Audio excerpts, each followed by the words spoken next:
Tengo el placer de presentar a Javier Santamarta del Pozo. Muchos le conoceréis. Entre otras cosas destaca porque es politólogo especialmente cualificado en ciencia política, asuntos europeos y geopolítica.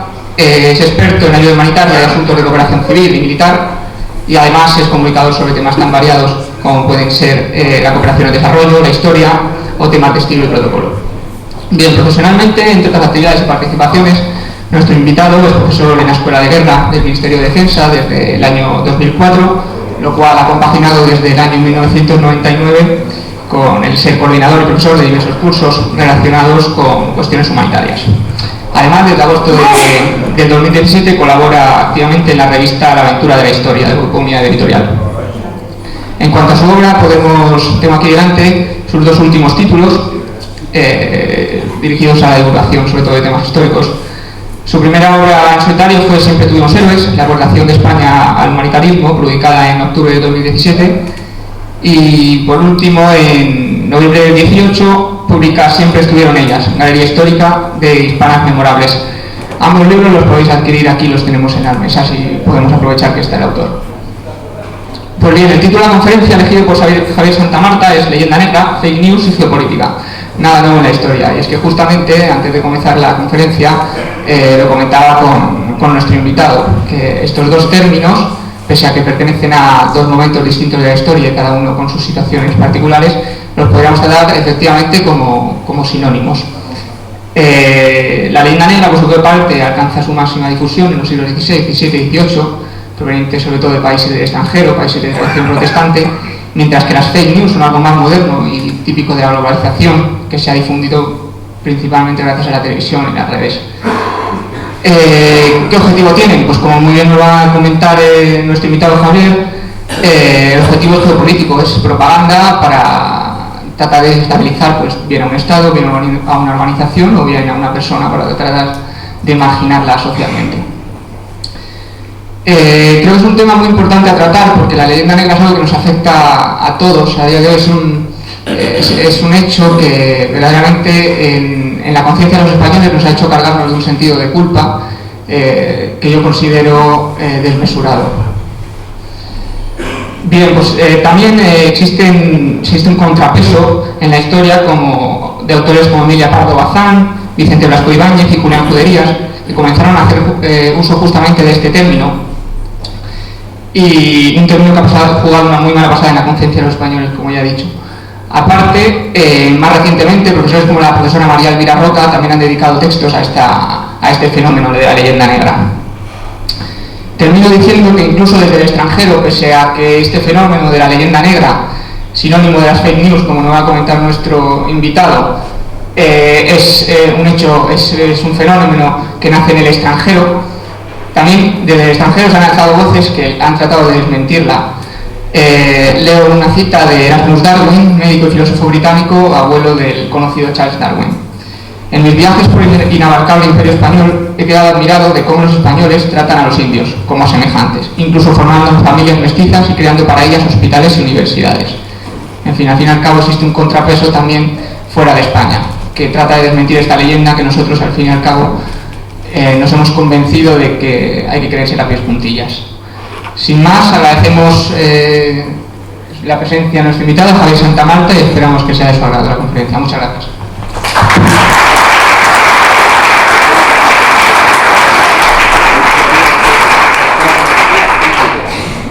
Bueno, pues muchísimas gracias, antes que nada, por la invitación que se me ha hecho a participar en estas jornadas sobre metapolítica, y realmente, bueno, pues la idea es poner a veces en contexto cosas que todos sabemos, no voy a inventar nada nuevo, y claro, lo que pasa es que la modernidad hace que ahora hablemos de cosas muy modernas que han existido toda la vida. O sea, llamamos fake news a lo que se llaman bulos, a lo que es el bulo, a lo que es la contrainformación o la desinformación, que incluso esa desinformación ya es un término que lo acuñan los soviéticos a principios del siglo XX. O sea, no es que estemos inventando ninguna cosa, lo que pasa es que se pone de moda. Ahora creemos que porque tenemos iPad, iPhones, una serie de cosas, pues la modernidad que hace que nos lleve a pensar que estamos en un mundo nuevo, bueno, esto es lo que se llama el adanismo. El adanismo no deja de ser también el que la gente piensa que ha inventado la rueda, que ha sido el primero en hacer tal cosa. No me voy a meter con el presidente Sánchez, se lo juro, pero personas que llegan al mundo de la política diciendo: acabo de inventar, yo soy la transición, yo soy yo y mi persona. En fin, este tipo de política que hace que, ya veamos, se puede desestabilizar incluso un propio país. Pero, insisto, esto es tan viejo como que, podemos decir que uno de los clásicos de las fake news era el incendio de Roma. Esto lleva desde la época de Tácito, hablando sobre si fueron los cristianos quienes incendiaron Roma y quién era lo más interesante. ¿Por qué? Porque una mentira, bien sabemos por la famosa frase con la que acabaremos, repetida 1000 veces, pues se convierte en verdad. Al final no sabemos qué ocurrió en Roma, da igual. Hay otros aspectos que llevarán a que la historia no sea confrontada con la realidad, y esa es la novela decimonónica. La novela decimonónica anglosajona ya sale ahí para contar su propia historia. Esa historia que es bonita, que es maravillosa, que hace del rey Arturo pues un señor que va vestido de colorines y que las mujeres van con gorros de pico y cucurucho, pero no tiene nada que ver con la leyenda artúrica ni lo que supuso históricamente todo aquello. Y a partir de ahí cualquier cosa que se nos podamos imaginar. Surge ese movimiento romántico que no deja de ser efectivamente, y como podemos ver un poco por... no sé si a lo mejor, si me pongo de pie, porque además así me ven todos, mucho más sencillo, mucho mejor, por Dios. Lo que se ve, pues eso, esas imágenes tan clásicas como lo que era esa novela, como era Quo Vadis, en donde está aquí reflejado todo lo que es la realidad de lo que queremos imaginar y no lo que sea la verdad. La verdad no tiene que ver nada con estas cosas, pero como dicen los italianos, si no ne vero en trovato, si está bien contada la cosa, al final va a ser y nos vamos a convertir en algo normal para nosotros. Claro, esto es muy curioso porque ahora en series de televisión tan modernas como Black Mirror descubren aspectos de lo que supone el tema de las fake news, que no deja de ser que hay que tener un enemigo o crearlo, porque lo que queremos es acabar con él. Entonces la mejor manera de acabar con él es intentando desvirtuarle, intentando pensar que esa persona ni siquiera es una persona. No sé si recuerdan, y si no lo pueden ver, es en la última temporada de esta serie de Black Mirror, hay un momento dado que hay una invasión alienígena. Esa invasión alienígena hace que una especie de marines estén luchando contra ellos con unos cascos y tal, muy de al estilo Space Troop Seekers, en fin, de estas cosas de tropas del espacio, hasta que con un fallo informático alguien descubre que esos monstruos que ellos veían en sus visores no eran monstruos tipo alien, sino eran personas. Pero es mucho mejor luchar contra monstruos, es mucho mejor ver al Duque de Alba comiéndose a los niños. O sea, si, estamos hablando de una época en la que si ahora mismo, con la cantidad de sobrecomunicación que tenemos, nos estamos tragando absolutamente todo, no comprobamos ni hacemos una constatación de nada, imagínense en este momento dado, en este siglo XVI y XVII, cuando llegan unas imágenes que uno da por crédito o que de alguna manera está reflejando lo que la gente piensa, que los españoles, en aquel momento dado el imperio hegemónico y fuerte, eran una panda de monstruos. Al monstruo se le puede cortar la cabeza, no hay ningún problema, no hay ni siquiera aspectos hasta jurídicos. Esto de aspecto jurídico, para lo que nos ha gustado un poco el derecho, es tan importante que las leyes de Indias, cuando se basan, es en primero en establecer si esos nuevos súbditos son personas. Esto nos puede parecer una chorrada, pero no es una chorrada, si es una persona y tiene además todos los derechos, por lo tanto, no es una bestia de carga, no es algo que tenga que ser considerado de lado. Esto es un aspecto que nos puede parecer absurdo, pero fue una modernidad tremenda. Durante mucho tiempo hubo esclavitud, a las mujeres pues se les consideraba lo que se les consideraba, en fin, bueno, pero durante todos esos periodos el hecho de convertirse en un sujeto de derecho real, en poder ser como se fue, gracias a las leyes de Burgos, impulsadas por Fernando el Católico, y a raíz del testamento de Isabel la Católica, bueno, pues tras esas personas son reconsideradas como tal, y por tanto no son el enemigo, son parte nuestra. Bueno, esto, claro, fue un impacto tal que hace que el enemigo tenga que empezar a pensar de otra manera para desestabilizar. ¿Por qué? Porque básicamente, o sea, el enemigo siempre es un monstruo. O sea, el enemigo llega y engaña a los pobres indios y con un iPad, bueno, no sé lo que sea eso. llega ahí con las joyitas, los avalorios y tal. Los españoles somos malos, llegamos ahí a engañar a los pobres indios. Pero claro, la visión en ese aspecto es muy diferente si nos referimos a nosotros mismos. Este grabado es del mismo autor, de Jacques de Brie, el que todos conocemos, que fue uno de los que hizo las ilustraciones del libro de Bartolomé de las Casas cuando marcha a Holanda, porque además es en Holanda donde se publica este libro, el lugar donde teníamos a los mayores enemigos, y entonces Jacques de Brie hace toda una serie de dibujos para indicar cómo son los españoles. Por supuesto, al mismo tiempo están empezando a llegar los ingleses a lo que hoy conocemos como Norteamérica, a lo que se va a llamar Virginia, en honor a la reina presuntamente virgen Isabel, y esa zona de Virginia, ¿cómo lo plantean ellos? Maravilloso. Son los indios los que vienen a traerles cosas, o sea, porque ellos, nada, ellos están ahí quietos, serios, imperiales, regios, muy ingleses, esperando a que sean ellos los nativos que están encantados de dejar que esta gente les invada, porque es la diferencia. O sea, el enemigo siempre será de otra manera, pero nunca vamos a ser nosotros. Y ahí se empiezan a crear los discursos que se acaban comprando. Este famoso cuadro al respecto del Día de Acción de Gracias, que acabaremos haciéndolo también en España, porque bueno, si ya tenemos Halloween y ya tenemos cualquier otra de las cosas extrañas de las que hemos... Bueno, pues resulta que es que para colmo, el primer Acción de Gracias los hizo los españoles también. O sea, y los hizo los españoles, y lo hizo Pedro Méndez Avilés, y esta acción de gracia y de comunión con los indígenas ya la habíamos hecho décadas atrás. Pero hemos perdido por completo el discurso porque nosotros dejamos de ser imperio en el 98, en 1898, y los ingleses se siguen creyendo que lo son, y así les va con el Brexit. Muy mal, porque ahora mismo están en una situación que van a ir de cráneo. Pero por no adelantar lo que puede ser una realidad. Todo ese discurso que decía sobre España se va a fundamentar sobre todo en tres patas clásicas por las cuales España expulsa a los judíos. Somos muy malos, malísimos. Vamos, hasta los nazis no ha habido una situación tremenda de lo que ha sido la expulsión de los judíos. Es algo que además cualquiera, cuando uno sale o habla o lee, habla de esa expulsión de los judíos, de los intolerantes reyes católicos, que, insisto, pese a que hacen nada más y nada menos que la promulgación de las leyes de Indias, o como Isabel la Católica, que promueve la imprenta y que permite y beca a las que son las primeras catedráticas en la historia de la humanidad. Estamos hablando de 1508. La primera catedrática es una española de la Universidad de Salamanca, Luisa de Medrano. Luego está Francisca de Nebrija, la hijo del gramático Nebrija, en la Universidad Complutense. Pero no, aquí las mujeres están atadas. Isabel la Católica no se cambiaba de camisa en su vida. Bueno, ese es el planteamiento que tenemos que hacer, porque en España matamos a los judíos día. Incluso es tan absurdo que estas cosas, cuando ahora estamos otra vez en la parte de la políticamente correcto, que es otro punto curioso, una tradición muy habitual de Semana Santa, ahora que viene, era la de, en un momento dado, después de la procesión o la visita propia de templos, ir a matar judíos. Ir a matar judíos era irse a tomarse unos cuantos vinos en honor de... Esto era una cuestión casi folclórica, curiosa. Ahora se deja de hacer porque, claro, es genocida, es obsceno.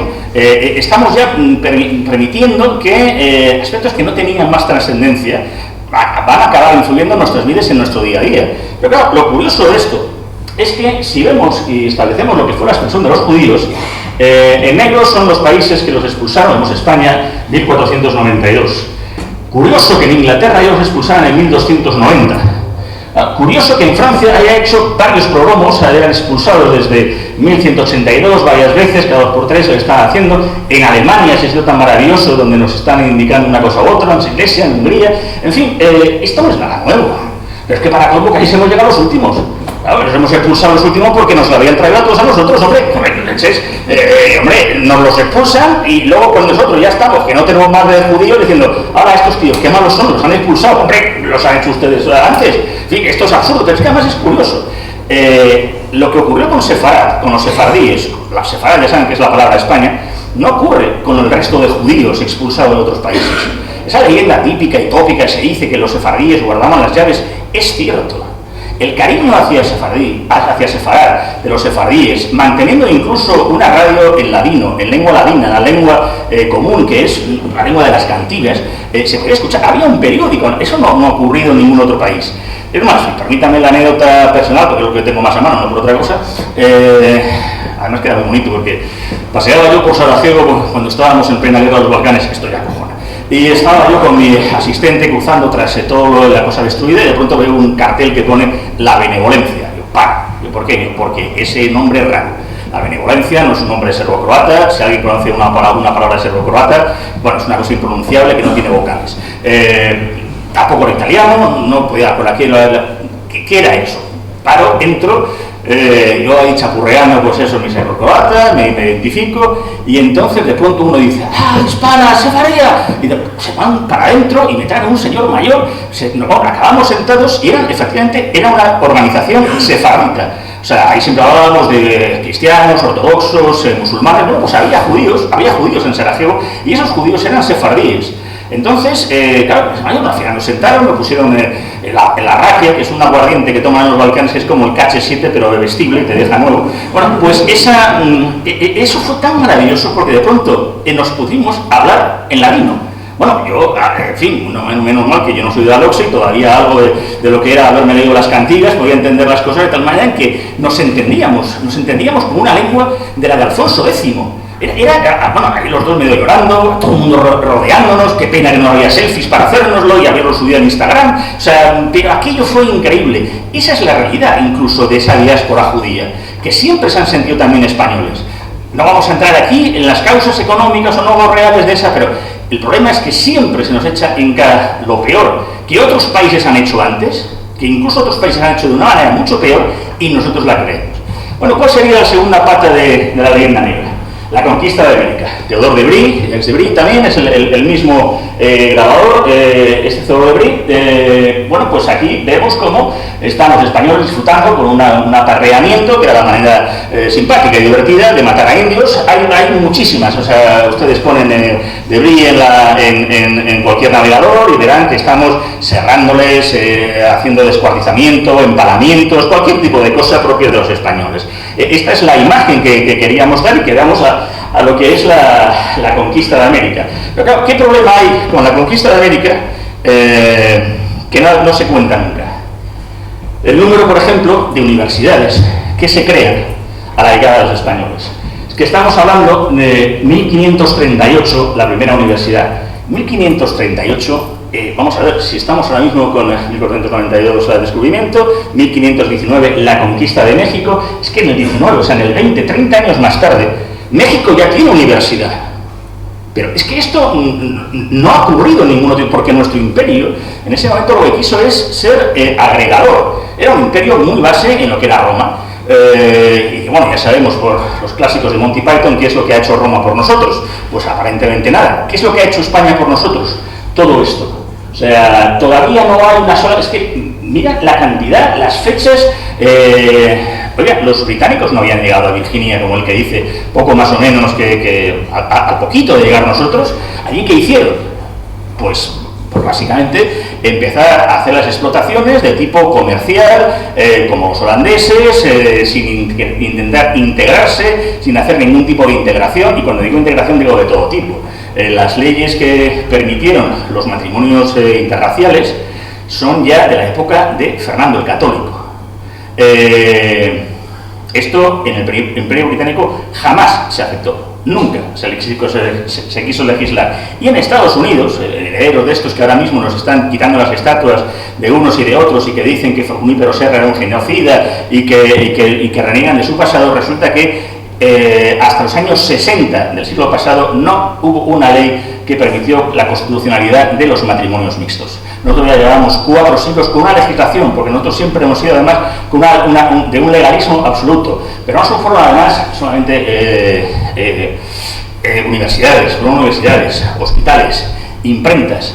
Y además, para la gente de allí, cuando además le dice, y la riqueza que hay, dice, ustedes se llevaron el oro, vamos a ver, el oro era como para todos, o sea, esto no suelen decir, no, los de León no suelen decir, es que se llevaron los romanos de León en las médulas. Bueno, es que usted era parte del Imperio Romano y de ahí salía el oro, pero la mayoría y la mayor parte de ese oro, ¿saben de dónde se queda? Allí. Porque si no, todos los monumentos y todos los complejos que hay, que son patrimonio de la humanidad, que hay a decenas, no hubieran sido, como hubieran dicho, de adobe, salió de ahí. O sea, pero es que era un planteamiento que es que esto no era tierra conquistada, esto era tierra adquirida, sí, bueno, conquistada, va, nos podemos poner semánticamente muy puros, pero lo que era una asunción por la fuerza. Los conquistadores no eran miembros de ONGs, no eran Cáritas diocesana, lo sabemos, pero estamos hablando también de un mundo cruel, de un mundo en el que en Europa todavía ni siquiera había llegado la guerra, una de las guerras más crueles que jamás han existido, que es la guerra de los 30 años.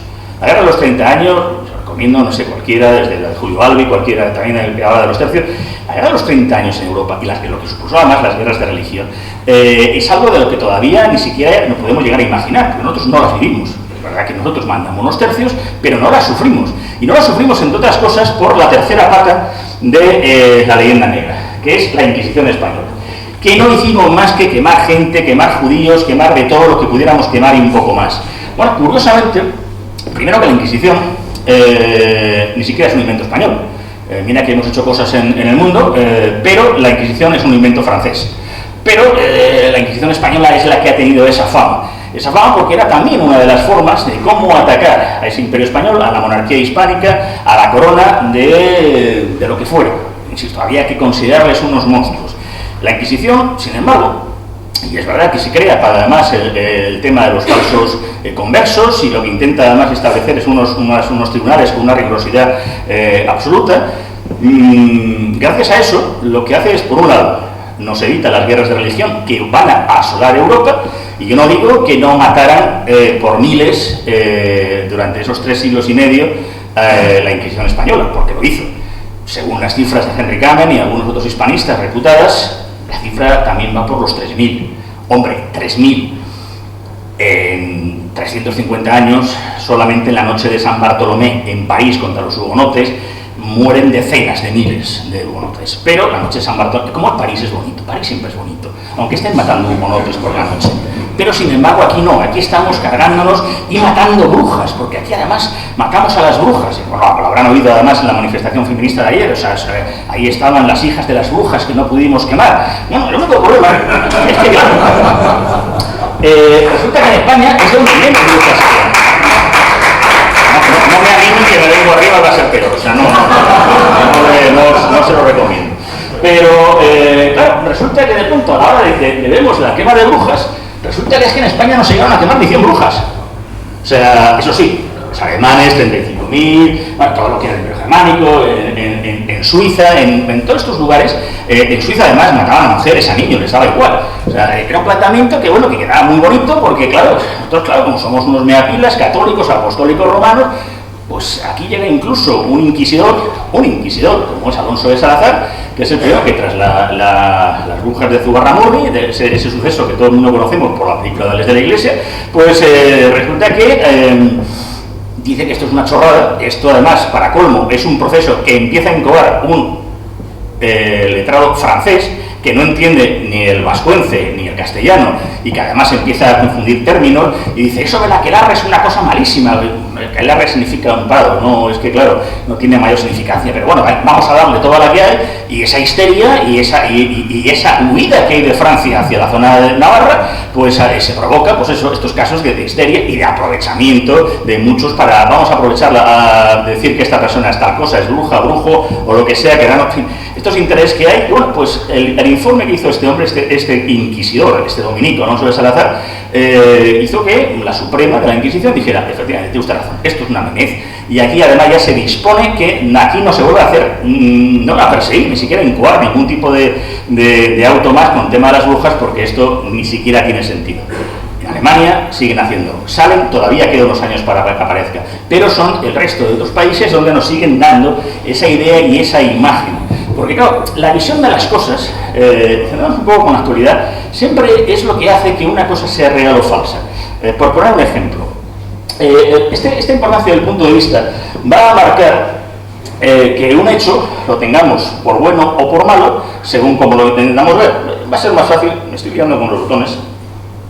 Si vemos esta foto, pues vemos la foto de alguien, no sé, moribundo, tal vez un prisionero de guerra, con un arma, con un rifle apuntándole a la cabeza. Es una fotografía dura. Sin embargo, esta fotografía también, según como esté y como se vea, resulta que también puede ser algo bueno, maravilloso. Es un soldado que le están ayudando en el tema. ¿Por qué? Porque lo que hablamos, según cómo planteemos, según cómo hagamos que la imagen tenga uno u otro sentido, resulta que la imagen, la idea, el hecho que queremos resaltar en los medios, que antes venían en esos libros con esos grabados de todos de Brie, o de otra manera, pues nos aparezcan de una forma muy diferente. ¿Por qué? Porque esto es parte también de la publicidad. Cuando de pronto estamos viendo imágenes, y él está buscando una imagen que no sé por qué no lo ha podido encontrar, que es muy desgraciada. Por ejemplo, cuando se intenta jugar con este flujo de los refugiados que hay ahora mismo, está dentro también de las fake news. Hay fotografías, y desgraciadamente no encontrar esta, en la que el tiro de cámara, el corto de cámaras, ves a unas personas ahogándose. Cuando levantas la cámara, o sea, el ángulo lo haces más grande, resulta que hay, de atrás de esas personas ahogándose en primera línea, hay gente de pie, está haciendo pie. O sea, o la gente de adelante está haciendo el perrito, o se ahogan en un vaso de agua, nunca mejor dicho. O sea, claro, esto es tremendo, porque es que estamos hablando de vidas humanas y ya hay gente que está sufriendo de verdad. Yo vengo de la acción humanitaria y sé lo que significa la sufrir a la gente, pero cuando nos están queriendo a lo mejor meter una agenda, ya entra dentro de lo que es la geopolítica. Todo esto es para crear, ¿qué? Imágenes, iconos.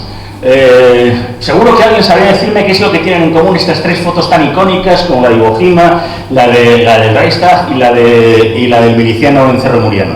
¿Alguien puede decirme qué es lo que tienen estas tres fotos en común? Que son falsas. Ninguna de las tres es real.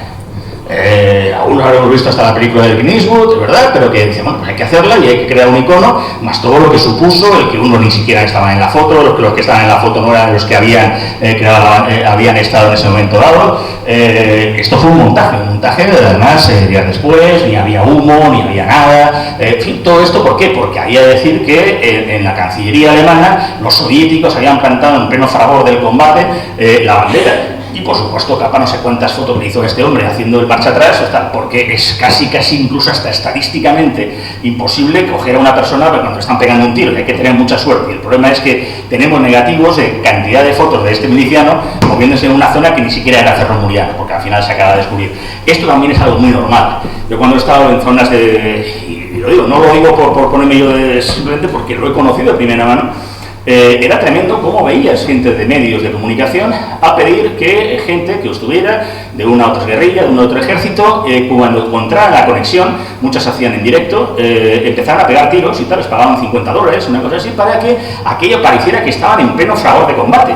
Estábamos todos tomando una copa delante y diciendo, ¿para qué están montando esto? O sea, y estos que aquí estamos en la primera línea y tal, estamos y tal. Y yo digo, sí, agáchate, que no sé con qué te vas a dar. O sea, pero es la imagen que hay que dar de algo que tiene que ser muchísimo más grave.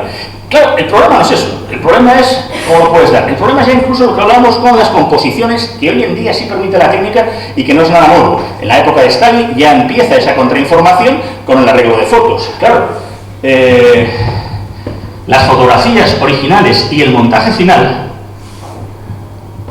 ponen a Israel en un estado muy extraño con relación a, este es un radio israelí, con un refugiado.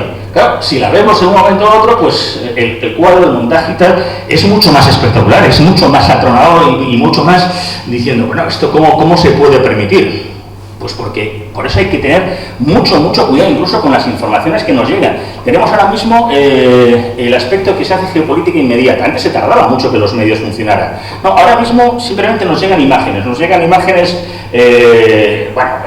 Por ejemplo, por internet, por el Twitter, todo el tema. Se recordarán esta, que es una fotojornalista, un reportero gráfico, tomó esta foto a una niña siria de 4 años, pensando que ella pensó que era un arma que le apuntaba, pues se levanta las cabezas y se rinde. Problema con esta foto, una foto tremenda, terrible, pues básicamente que no era un campo de refugiados en Siria ni estaba aterrada. O sea, se descubrió que esa foto no era en Siria, no estaba. Y los que hemos estado en campo de refugiados sabes que está rodeado de niños. Hostia, los niños vienen aquí, pero los niños son niños, no gilipuertas. O sea, tienen perfectamente claro lo que es una cosa. O sea, pensamos también con ese planteamiento de primer mundo, que digo, no, si es que esta gente además qué bien vive así, cuando vamos a África diciendo, ¿cómo les envidio? Yo digo, pues ellos quieren el iPad y el iPhone y estar viendo Netflix en su casa tranquilamente cómoda. No viven en el neolítico porque les guste, es simplemente por una serie de circunstancias les ha llevado a eso. Pero no nos imaginamos ese planteamiento. Pero claro, esto queda muy bien, o sea, dice, oye, pero he visto realmente cómo se pueden preparar estas cosas o cómo se puede crear un relato con fotos reales. Esta foto todos la conocemos. La foto de esta niña a punto de ser devorada por un niño y tal, que digo que se sabía que era una niña. ¿Qué problema pasa con esta foto? Además incluso se cuenta que el fotógrafo, a lo mejor algunos lo han leído, que se suicidó años más tarde como consecuencia además de haber presenciado aquello, todo el tema. Bueno, desde luego esa niña no murió, estaba en un campo de refugiados y los buitres lo que comían eran las heces de las letrinas. Esto les explico.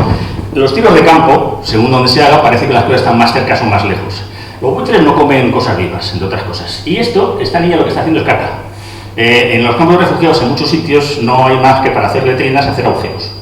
Lo que lleva aquí es una pulsera de control médico de las organizaciones tipo Médicos Sin Fronteras, Médicos del Mundo, para ver el grado de desnutrición.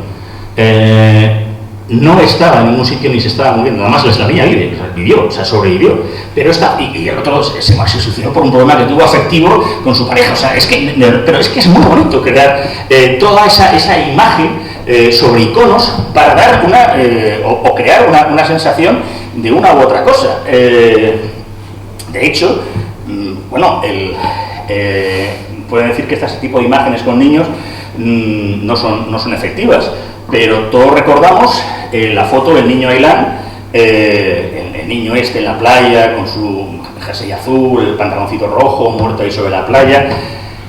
Estábamos ya en el tercer año de guerra en Siria. Llevábamos decenas de miles de niños asesinados y muertos.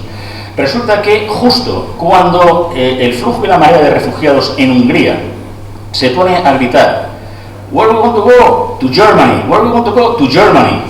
Queremos ir a Alemania y están ahí. Curiosamente, sale esa foto, sale además de manera internacional. Alemania coge el testigo y dice: Europa, tenemos que hacer algo. Se ha enterado que ahora los niños se mueren. Les puedo traer varias fotos de niños decapitados en Siria, no puestos sobre lo que es una arena preciosa y una situación. Todo cambia y la visión de pronto de los europeos fue decir: ¡ay, que hay niños muriéndose y hay una guerra! Sí, esa guerra que el Premio Nobel de la Paz, el señor Obama, dijo que se estaban utilizando armas químicas. No.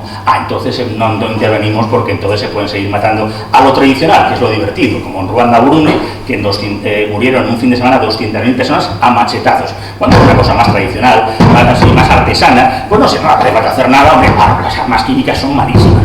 El machetazo hay que reconocer que duele más que una arma química, pero no lo vamos a meter en eso. Bueno, esos planteamientos lo que hacen es eso, es llevar a crear un estado de opinión, y un estado de opinión de cualquier tipo. O sea, si quieres crear, yo a lo mejor seguramente esta foto habrá llegado a lo mejor a muchos de ustedes hace un momento dado, hace un tiempo en el que se hablaba de una cantidad de cristianos incinerados, quemados vivos en una zona de África.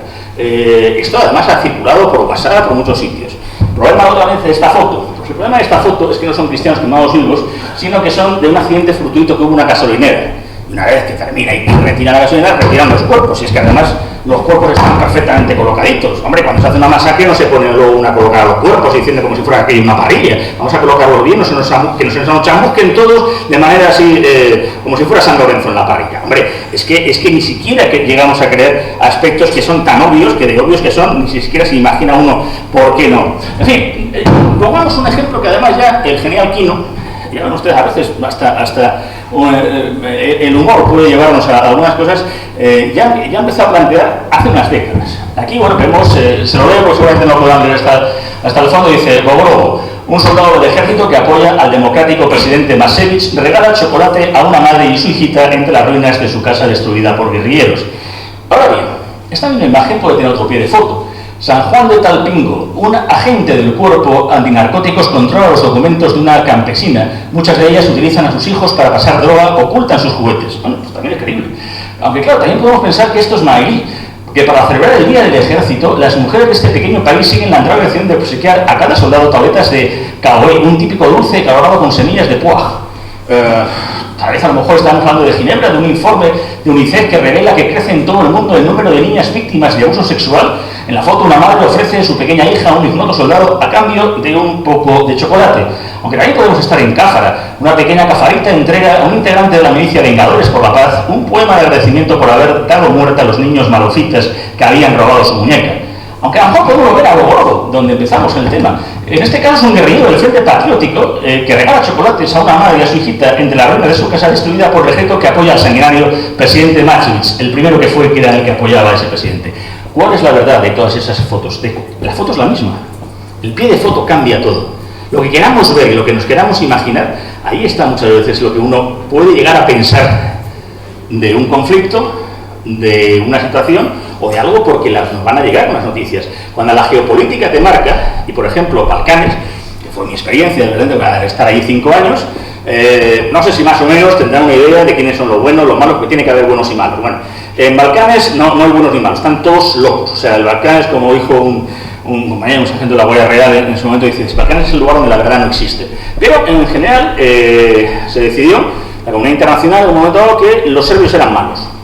Claro, malos. De hecho, Naciones Unidas, ese sitio tan espectacular, tan mágico, tan maravilloso, que funciona para nada, porque además tiene un ejército con unas disposiciones geopolíticas tan buenas que dice, cuando tiene que hacer una intervención militar, la intervención militar va con unas reglas de enfrentamiento, unas robes, son las siguientes. Si no atacan a esos militares, no pueden hacer nada. Por ejemplo, Srebrenica. Srebrenica estaban viendo cuánto van, mi sargento dice, creo que van por 3.000, yo tengo un mal cuerpo, estos serbios como son. ¿Hicieron algo? No podían.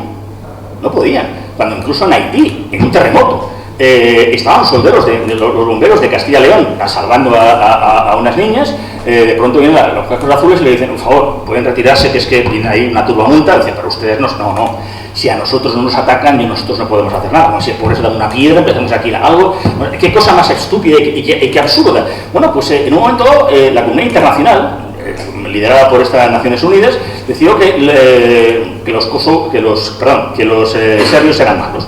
O sea, siempre recuerdo la pregunta esta que le hicieron a unidad a Churchill, cuando le decían, dice, ¿qué opina usted de los franceses? Dice, no sé, no les conozco a todos. Bueno, en Naciones Unidas sabía que todos los serbios eran herederos de Arkan y eran todos unos sanguinarios. Bueno, esa es la imagen que tenemos. Da igual que la verdad sea otra. Da igual que lo que tengamos. Es como la imagen también que queremos tener de nuestro país, de España. Y esto también es importante, porque cuando hablamos de geopolítica hemos estado hablando de que esto puede ser con relación a un grupo, puede ser con relación a un Estado, puede ser con relación a un país que quiere enfrentarse con otro, o quiere convertirse en imperio.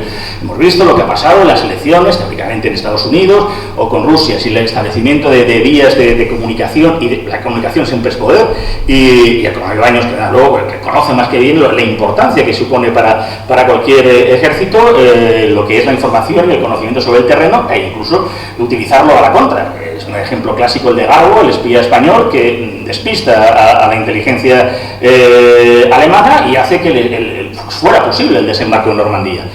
Todo eso también es parte de la geopolítica del engaño lógico. Pero claro, si de pronto empiezas a crear una imagen o una percepción de un país como que es el peor país posible, eso desestabiliza ese país. Y un país desestabilizado, o que no sea, es muy buena presa para cualquier otro poder que pueda hacerlo. Esto no es teoría de la conspiración, esto es algo elemental, ya no es el divide y vencerás, es el crear si no hay algo fuerte, algo que en un momento dado permita que vayamos a un tema nada polémico, el tema de Cataluña. En fin, esto salió en un medio de comunicación. O sea, tanques en las calles de Barcelona, España y Cataluña a borde del desenlace violento. Pues no sé, porque en el Bruc, que yo estaba ahí trabajando un buen tiempo, es que no hay ni un BMR, es que no hay ni una tanqueta. O sea, es que yo creo que hay un error, vamos, es que no. Pero esto aparece. Cuando la comunidad internacional empieza a entender y sale este discurso, es muy fácil que de pronto haya una intervención. Lo que se está pidiendo es una intervención. ¿Por qué? Porque yo quiero desestabilizar. Quiero crear un estado de opinión por el cual yo piense que España es un país autoritario, no democrático, carente de todas las garantías. Y es inevitable y es la actualidad que hay. Pero he tenido que rehacer un poco el planteamiento que tenía tras lo que ocurrió ayer el 8 de marzo. Vamos a hablar también de un tema nada polémico, que me estoy metiendo en los jardines. Claro, cuando ayer ocurre todo el tema de la huelga feminista, nos encontramos en que ya es la segunda y en toda Europa, en todo el mundo, de hecho incluso han empezado a imitar a España, porque claro, el año pasado empezaron a decir, bueno, se cae en España, ¿cómo están las mujeres? ¿Y cómo están? No lo vemos, o sea, eran miles, millones de personas por la Castellana, por la Plaza de las Cibeles, por todos los aledaños, por la calle Alcalá, esa realidad que hace que estén ahí saltando, pidiendo igualdad de derechos, pidiendo una realidad de opresión. No vamos a negar que la historia se ha vivido de manera androcéntrica, pero la mujer siempre ha sido importante y mucho más en España. España, como además cuento efectivamente en el libro de, no voy a hablar aquí en mis libros, por Dios, pero es inevitable que cite en el aspecto de que fue el estudio de que España es un país muy matriarcal. España aquí además es tan importante el concepto de la madre, que aquí, pese a que la gente es muy católica, apostólica, romana, cristianos no somos. A nosotros lo que nos gusta es la Virgen del pueblo. O sea, porque la Virgen es la que es importante, a mí a la Virgen no me la toques en la me estoy cargando el micrófono, o sea, al final voy a empezar a ver así a la palabra, no es bonito, hombre, todavía. Y al final tiene una importancia que es atávica. Aquí es tan importante el concepto y el papel de la mujer, que no sé si se habrán dado cuenta de una cosa muy tonta las mujeres que hay en la sala, y es que tienen su nombre y apellido, se hayan casado, no se casen, se divorcien o no. Cosa que en otros países tan avanzados no lo tienen. Pero aquí estamos las mujeres con la pañoleta y tal, en fin, en una situación pues, anacrónica, porque claro, aquí la mujer siempre ha estado oprimida. Por eso, insisto, hemos tenido catedráticas antes que en ningún sitio, hemos tenido doctoras de la medicina ya en el siglo XIX, hemos tenido personajes increíbles, las primeras reinas con capacidad ejecutiva, la Urraca, fue la primera en toda Europa. Las mujeres aquí mandaban. Bueno, las mujeres han mandado toda la vida, caramba, o sea, es que esto vamos, es tan obvio que vamos, y lo dice uno que es soltero. Por eso, claro. Pero la realidad es que está ahí. Y claro, vamos a los indicadores, no es una cuestión aquí de opiniones. Si vamos a los indicadores del World Index del 8 de marzo, de hace un día, dice, por ejemplo, uno cualquiera, el porcentaje que hay de médicos, de doctores en el mundo, mujeres, España, o sea, estamos en el tercero. Menos mal que las mujeres no pueden acceder a la universidad. Menos mal que las mujeres no pueden estudiar lo que quieran. Incluso, curiosamente, cuando la gente se le pregunta, incluso dice, ¿dónde los hombres creen que son más capaces que las mujeres? Pues en España normalmente pensamos eso el 9%, porque pues somos conscientes, y si no, nos da una colleja por detrás que nos vuelve loco. Pero ¿cómo vamos a pensar eso? Que haya un machista, que haya vamos a decir, el mal existe, hay asesinos, hay muerte, hay feminicidios, no lo podemos negar, es imposible negarlo. Pero eso también es una realidad que nos están vendiendo de una manera un poco curiosa, porque la media de lo que es el tema de los feminicidios y todo el tema de lo que son las muertes, que está en el 3,94, España estamos en el 2,81, tiene más Italia, tiene más Noruega, Francia, Finlandia, estos sitios donde dicen, en Finlandia qué buena es la educación, pues matan mujeres mucho más que nosotros, un porrón, les educarán muy bien, pero será para saberse los ríos de Finlandia, que deben de ser 3, o sea, me parece muy bien el sistema educativo finés, pero a lo mejor lo mismo que como sociedad no es tan buena, o sea, al final resulta que los indicadores lo que nos dan es que España es el quinto mejor país del mundo para ser mujer, y somos el país donde ha surgido un movimiento feminista radical de cuarta ola como en ningún otro país del mundo. ¿Por qué? ¿A quién le interesa la desestabilización? Esto no surge por nada. O sea, las cosas no aparecen un día por la mañana y dicen, oye, montamos, sí, venga, va, salimos, vale, ahí estamos, nosotros parimos, nosotros decimos, no. O sea, hay que buscar ahí una realidad detrás. ¿Por qué? Porque si efectivamente seguimos creyendo que España no es un estado de confianza del pleno derecho, si de pronto tú creas el conflicto geopolíticamente siempre es bueno. ¿Por qué? Porque lo que permite es hacerte el movimiento 15M. El movimiento 15M aprovecha una crisis económica y un movimiento transversal de que la gente está hasta las narices de los políticos, acaba siendo recogido para un movimiento populista, muy de izquierdas, utilizado torpemente por una derecha para intentar desestabilizar a la izquierda tradicional, y al final acaba saliendo lo que acaba saliendo. Entonces, todas esas realidades de cuando hay un momento de la situación tan inestable, pues es la que merecía alguien. O sea, iba a decir que no iba a hablar de Pedro Sánchez, pero en fin, es que es el presidente del gobierno. El presidente del gobierno, claro, ha estado gobernando. Entonces, deja de gobernar. Y al día siguiente saca indicadores de que hay 2,5 millones de niños en riesgo de pobreza infantil. Yo digo, coño, de un día a otro, coño, pero este hombre que vuelva, por Dios, o sea, un día fuera de la Moncloa y ya tenemos 2,5 millones de joder, qué disgusto, este ya no coge el Falcon más. O sea, claro, o sea, ¿cuál es? Porque en esa situación de riesgo es donde se puede uno crecer. Por eso la geopolítica es algo más que un concepto no solamente geográfico, sino geoestratégico, y que nos abarca a todos. Abarca de tal manera que es un poco lo que empecé con esa cita. O sea, una mentira requerida adecuadamente se convierte en una verdad. Y esa verdad es en la que tenemos que luchar. Revisen, contrasten, no se crean lo primero que hay, porque eso al final es lo que pretende todo aquel que quiera desestabilizar. Y creo que aquí ninguno de los que estamos somos personas de un solo libro. Si quieren hacer alguna pregunta, yo estoy más que dispuesto y, por supuesto, pues muchísimas gracias por la atención que han tenido conmigo.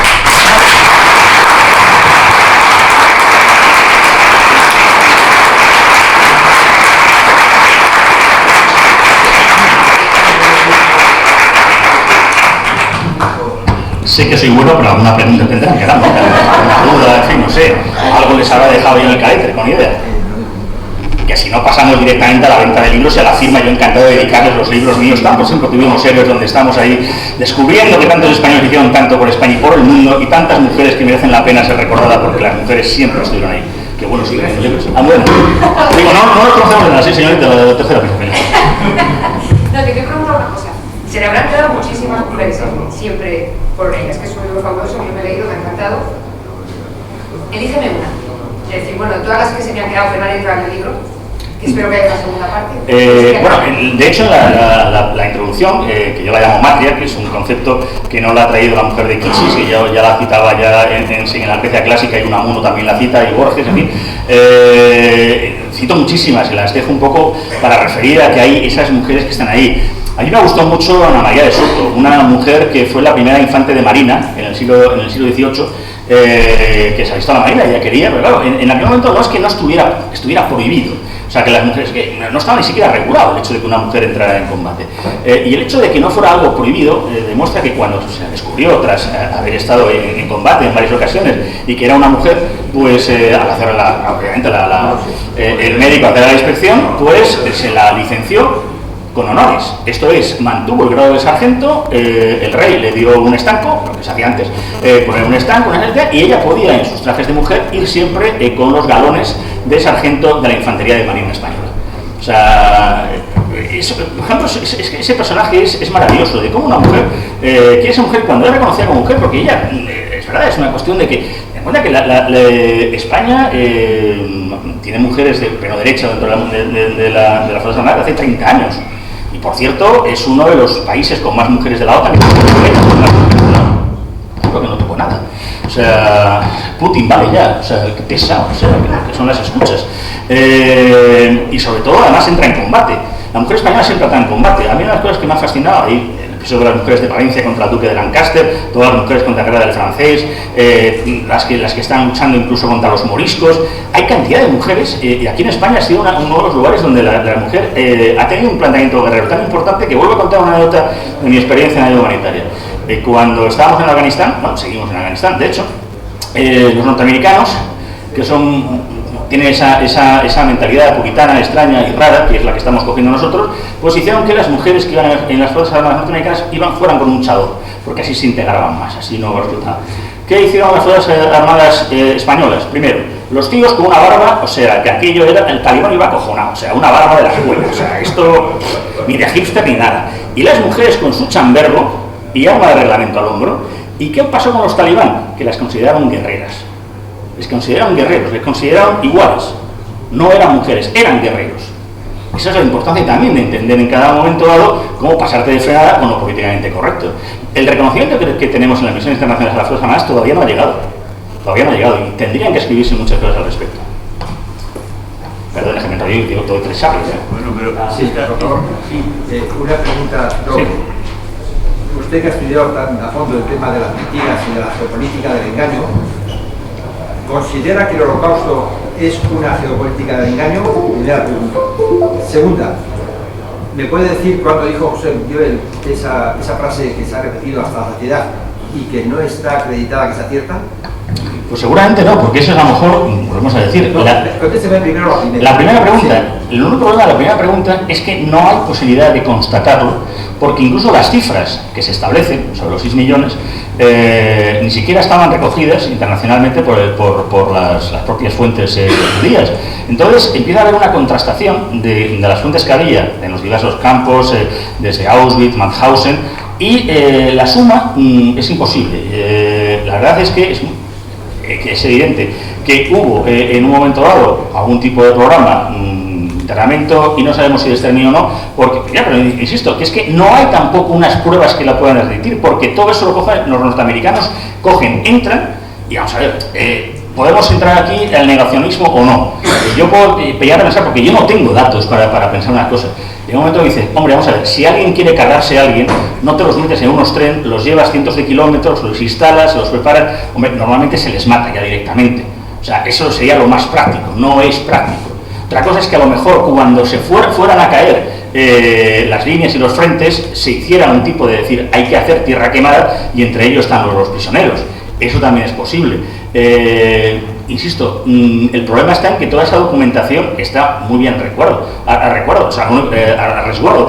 No tenemos más que unos datos, algo que es constatable por las imágenes provistas en el juicio de Nuremberg por los aliados, que además es un juicio que efectivamente es ilegal. Ese juicio no puede ser de parte. Es absurdo, o sea, eso entra, pero era algo que además nada más iba a establecer crímenes de guerra sobre los vencidos, no sobre Dresde ni sobre Hiroshima y Nagasaki. Eso está claro. El juicio de Nuremberg no fue un juicio que tenga la legitimidad. A partir de ahí, las imágenes nos vienen de ahí. Poder saber qué es eso o no sería imposible, sería un investigador. La segunda, ¿usted ha protejado la autenticidad de esa frase atribuida a José Goebbels? ¿Cómo poderlo ¿Usted ha proteger? protejado? No. El documento, el discurso, donde lo dijo, o el libro donde la escribió, o el artículo donde la reflejó. ¿Usted lo ha constatado o no? Simplemente la ha traído aquí porque es teoría. Porque es una clásica, me refiero, es una palabra, o sea, es una frase clásica que hemos oído y que entra dentro del mismo planteamiento. ¿Es esta frase verdad o es mentira? Eso se atribuye a Lenin. Yo leí en una ocasión que Goebbels lo pronunció parafraseando a Lenin, pero la frase viene desde Grecia y Roma. ¿Vale? Seguramente, ninguna frase todo el mundo va recogiendo unas, como la que dice Voltaire, la que dice Montesquieu, y ahora pero el problema es cuando una palabra se recoge, se dice, queda dicha, y entonces es que esta misma frase, siendo a lo mejor mentira, recoge su planteamiento como la mayor verdad. No sabemos cuál es la verdad, porque de tantas veces repetida como ha dicho, se acaba convirtiendo en verdad. Que seguramente fue Lenin, es mucho más creíble. Lenin, y empieza además con Trotsky, con todo el tren de información que crea alrededor de la revolución industrial, es quien empieza realmente a crear este sistema de información. Son los primeros que lo crean. ¿Sí? Muchas gracias. Disculpe, la última y ya terminamos. Según Joaquín Bochata, la frase completa es lo que el señor Churchill es de las personas que creen que una mentira repetida adecuadamente 1000 veces se convierte en una verdad. O sea, falta el principio. Pues muchísimas gracias. No, claro, al final, sí, la verdad, siempre se dice, el problema es ¿no? Que todo el mundo citamos a Nietzsche con el Dios ha muerto y nadie nos hemos leído todo lo que significaba el pensamiento de Nietzsche, que tiene un poquito más de solamente esas frases muchas veces sacadas en contexto, es cierto. Pues con esto terminamos. Muchísimas gracias.